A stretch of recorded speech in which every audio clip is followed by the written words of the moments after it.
Հավատքի բանկի գրքույկը, Չարլզ Սպերջեն, օր հունվարի 18։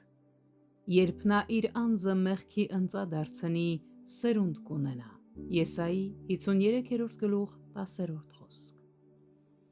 Մեր Տեր Հիսուսը ապարդյուն չմահացավ,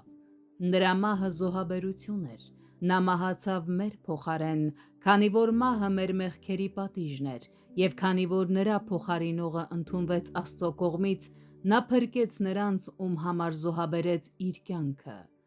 Մահանալով, նա դարձավ ցորենի հատիկի նման, որը շատ պտուղ է տալիս։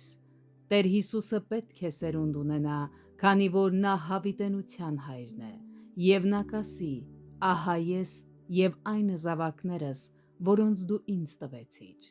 Մարդը փառավորվում է իր զավակներով, իսկ Տեր Հիսուսը ունի այս հզոր նետերով լի կապարճը։ Մարդը ներկայացված է իր զավակների մեջ, ինչպես Քրիստոսը քրիստոնյաների մեջ։ Մարդու կյանքը ասես երկարաձգվում ու շարունակվում է իր սերմի մեջ, և նույն կերպ Տեր Հիսուսի կյանքը շարունակվում է հավատացյալների մեջ։ Տեր Հիսուսը կենդանի է, քանզի տեսնում է իր սերունդը։ Նա իր հայացքը հաստատում է մեզ վրա, հաճույք է գտնում մեզանում և ճանաչում է մեզ որպես իր տառապանքի պտուղը։ Ուրեմն եկեք ցնծանք, որ մեր Տերը երբեք չի դադարում վայելել իր սարսափելի զոհաբերության պտուղը և որ նա երբեք չի դադարի հիանալ իր մահվան պտուղներով։